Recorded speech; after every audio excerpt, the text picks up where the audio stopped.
नमस्ते दोस्तों, मेरा नाम संजय देवराम मडवी है और मैं अभी यहाँ पे आपके सामने मेडिक्लेम इंश्योरेंस के बारे में सीधी और सरल भाषा में आपको थोड़ा जानकारी दूंगा। दोस्तों देखो, यहाँ पे एक क्वेश्चन पहले ये आता है कि आपने को मेडिक्लेम पॉलिसी लेनी ज़रूरी है क्या।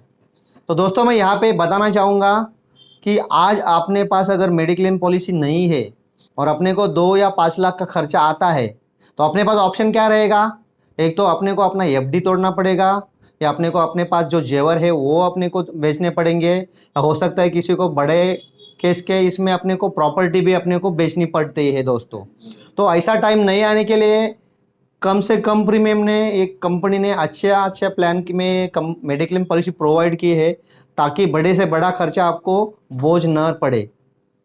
और दोस्तों मैं अभी यहाँ पे बताऊंगा कि अगर मेडिक्लेम पॉलिसी अपन लेते हैं तो उसमें जनरल टर्म्स एंड कंडीशन क्या होती है। मतलब दोस्तों मैं यहाँ पे पहली बात बताना चाहूँगा कि यहाँ पे मेडिक्लेम पॉलिसी लेने के बाद में मैं पहला पॉइंट जो मैं आपको बताना चाहूँगा वो है एक्सीडेंटल इंश्योरेंस पॉलिसी। मतलब एक्सीडेंटल इंश्योरेंस क्लेम, जैसे एक्सीडेंटल में कोई क्लेम आता है तो मेडिक्लेम पॉलिसी में अपने को कोई भी वेटिंग पीरियड नहीं है दोस्तों। एक्सीडेंटल के क्लेम में अपने को डे 1 से यह पॉलिसी यहाँ पे कवर कर रही है। यहाँ पे मैं आपको बताना चाहूँगा आज नंबर 1 पे जो कंपनी है वो star health and insurance allied insurance company. तो उसमें ऐसा बेनिफिट दिया है अलग अलग कि उसमें आपने को जो पहले से बीमारी है वो उसके लिए 48 मंथ्स का वेटिंग होता है दोस्तों। लेकिन कुछ कुछ प्लान में जैसे ये नेक्स्ट ईयर से मतलब 12 महीने के बाद में भी कवर की है, या दोस्तों इसमें ऐसे है कि कुछ प्लान में 3 साल के बाद में कवर की है। पहले से जो भी बीमारी है उसके लिए अपने को ये अच्छा बेनिफिट स्टार हेल्थ कंपनियाँ दे रही है दोस्तों। तो मैं आपको बताऊं कौन सी भी नॉर्मल बीमारी है, जैसे किसी को फीवर है, मतलब जैसे मलेरिया, टाइफाइड, या आज का जो दौर चल रहा है कोविड के केस में अपने को ये 1 मंथ के बाद में दोस्तों 30 डेज का वेटिंग पीरियड है, उसके बाद में ये बेनिफिट कवर हो रहे हैं। बाद में यहाँ पे मैं बताऊँ आपको जनरल इसमें कौन से भी प्लान में एक यहाँ पे एम्बुलेंस का खर्चा वगैरह दोस्तों अपने को मिल रहा है। कौन सी भी क्लेम का अपने को बेनिफिट अगर लेना है तो मिनिमम 24 आवर्स दोस्तों एडमिट होना ज़रूरी है। यहाँ पे मैं आपको बताऊं कि अपने को किसी भी प्रकार की टेस्ट आपने जैसे कोई आपने कुछ भी आपने को लगता है कुछ तकलीफ है और आप जाओगे डॉक्टर के पास या आप बोलोगे कि मेरे को चेकअप करना है, तो आपने जैसे ब्लड चेकअप किया या डायग्नोसिस कोई भी किया आपने, मतलब कोई भी हो जैसे ईसीजी हो या सिटी स्कैन हो, लेकिन इसमें कुछ डायग्नोसिस मतलब कुछ बीमारियां डिटेक्ट नहीं हुई है तो ये टेस्ट किया हुआ करने के लिए अपने को ये क्लेम का बेनिफिट नहीं होता है।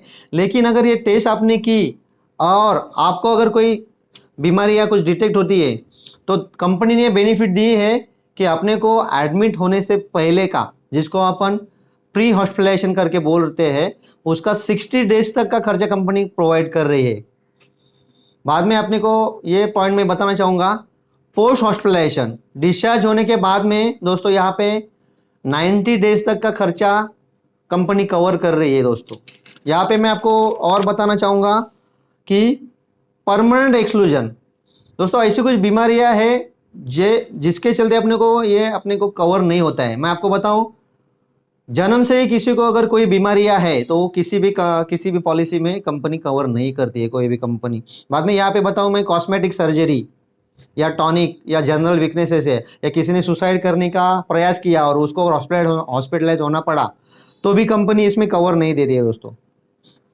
दोस्तों अगर आपने पॉलिसी लेते टाइम कंपनी को सही जानकारी नहीं दी है, बराबर है, कभी कभी ऐसा होता है कि चलो ठीक है ये मुझे तकलीफ थी लेकिन मैं अभी नहीं बता रहा हूँ, लेकिन दोस्तों ऐसा कभी भी नहीं करना है। जो भी है अपने को जो फैक्ट है वो कंपनी को बताना है।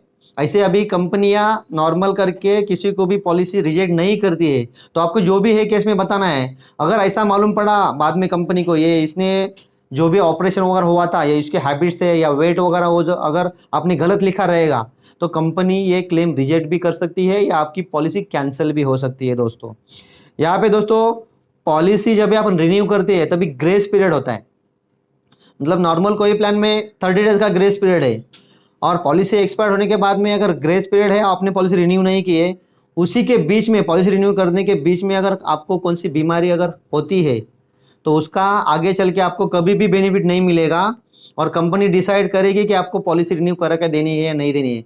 इसके लिए किसी भी पॉलिसी में ग्रेस पीरियड की राह नहीं देखनी है, टाइम के पहले ही रिन्यू करके पॉलिसी अपनी चालू रखनी है दोस्तों। दोस्तों यहाँ पे मैं बताऊँ, क्लेम के 2 टाइप है, एक तो कैशलेस और रीइंबर्समेंट। यहाँ पे कैशलेस क्लेम जब भी होता है तभी अपन क्या करते हैं, अपना जो पॉलिसी पेपर है, पॉलिसी डॉक्यूमेंट्स और साथ में अपना फोटो आईडी प्रूफ, ये अपन हॉस्पिटल में देते हैं। तो हॉस्पिटल वाले कंपनी को जो भी है वो मेल करके वहाँ से क्लेम लेती है। मतलब ये अमाउंट जो है वो हॉस्पिटल वाले डायरेक्ट कंपनी से लेते हैं, उसको अपन कैशलेस बेनिफिट बोलेंगे। बाद में रीइंबर्समेंट जब भी होता है दोस्तों, तभी अपने को 24 आवर्स के पहले पहले इसका इंटीमेशन देना ज़रूरी होता है। वो केस में इंटीमेशन देके इंटीमेशन नंबर आता है, तो उसके बाद में जो भी अपने को प्रॉपर डॉक्यूमेंट्स है, जैसे डिस्चार्ज कार्ड है, कंपनी के बिल्स है, डॉक्टर के प्रिस्क्रिप्शन, कैंसिल चेक वगैरह अपना देके, पॉलिसी डॉक्यूमेंट सब देके अपने को ये क्लेम कवर करना है, उसको अपन रीइंबर्समेंट क्लेम बोलते हैं दोस्तों। ऐसे ये आपने मैंने टाइप्स बताए। अभी मैं यहाँ पे एकदम से बढ़िया पॉइंट बोलने जाऊँगा दोस्तों। देखो कैसा होता है, नॉर्मली सभी को ऐसा लगता है कि मैंने पॉलिसी ली तो मुझे 100% खर्चा मिलना चाहिए, लेकिन दोस्तों ऐसा नहीं होता है। कोई भी क्लेम का जो बेनिफिट है अपने को, वो कंपनी के terms and condition, rules and regulation के हिसाब से ही मिलेगा। मतलब नॉर्मल अपन देखेंगे ना, तो जैसे अपन एडमिट जब भी होती है तो डॉक्टर हॉस्पिटल एडमिशन फ़ी, बाद में अपने को टॉनिक्स वगैरह प्रोवाइड करते हैं, या मिसलेनियस जैसे सिरिंज है, बैंडेड है, ये जो भी खर्चे है, उसके चलते अपने को ये अमाउंट नहीं मिलता है। आज के पैंडेमिक टाइम पे अपने को जो पीपीई किट, हैंगलो, सैनिटाइज़र जो भी अपने को डॉक्टर यूज़ करते हैं हॉस्पिटल वाले, उसका खर्चा अपने को नहीं मिलता है, क्योंकि वो टर्म्स एंड कंडीशन के हिसाब में नहीं बैठता है। तो मैं यहाँ पे आप ये बताना चाहूँगा कि star health and insurance company ने अलग अलग सभी लोगों के लिए, जैसे जिनको कैंसर होके गया है या जिनकी बाईपास सर्जरी हुई है, एंजियोप्लास्टी हुई है, उनको भी कंपनी मेडिक्लेम पॉलिसी करा के दे रही है। जिनको अभी डायबिटिक है, इंसुलिन पे है, उनको पॉलिसी कंपनी दे रही है। मतलब सभी प्रकार की पॉलिसियाँ है। जैसे नॉर्मल मैं आपको बताऊं, जिनकी उम्र 60 से अबव है उनके लिए कोई पॉलिसी देता नहीं, लेकिन star health and allied insurance company ने वो भी अपने को बेनिफिट दिया है। सीनियर सिटीजन रेड कारपेट करके उनके पास प्रोडक्ट है, वो है। बाद में अपने को सुपर सरप्लस, जैसे अपने को ऐसा पॉलिसी होती है कि नॉर्मली अपनी 5 लाख की पॉलिसी है, अगर वो 25 लाख की है तो अपने बजट में नहीं बैठता है, तो सुपर सरप्लस, सुपर टॉपअप, जैसे टॉपअप पॉलिसी अपन उसको बोलते हैं, सुपर सरप्लस पॉलिसी का नाम है। तो उसमें वो बेनिफिट अच्छे से कवर किए है कंपनी ने, मतलब एडिशनल अपने को जो भी है खर्चा उसमें से कवर हो रहा है दोस्तों। ऐसे बहुत से अच्छे अच्छे बेनिफिट के साथ में star health and allied insurance ने अपने को ये मौका दिया है। तो मैं चाहूँगा कोई भी आज के तारीख में विदाउट मेडिक्लेम इंश्योरेंस का अगर है, तो उनको, उनके फैमिली को बहुत सफ़र करना पड़ सकता है। तो मेरी आपसे ये दरख्वास्त है, आपसे विनंती है कि आप पक्का ये मेडिक्लेम पॉलिसी ले लीजिए। ये जनरल टर्म्स एंड कंडीशन में दोस्तों और एक ऐसा पॉइंट है कि कुछ सर्जरी ऐसी है कि उसमें अपने को 2 इयर्स का वेटिंग है। जैसे मैं बताऊं आपको, प्लान्ड सर्जरी जिसको अपन बोलेंगे, मतलब ऐसी कुछ बीमारियां है कि उसमें अपन वो बीमारी को रोक सकते हैं। जैसे किसी को स्टोन का तकलीफ है, तो ज़्यादा पानी वगैरह पी के या आयुर्वेदिक कोई ट्रीटमेंट करके वो आगे चल के बढ़ा सकता है। उसको ऐसा ज़रूरी नहीं कि इमीडिएट सर्जरी करनी है, उसको प्लान सर्जरी बोलते हैं अपन।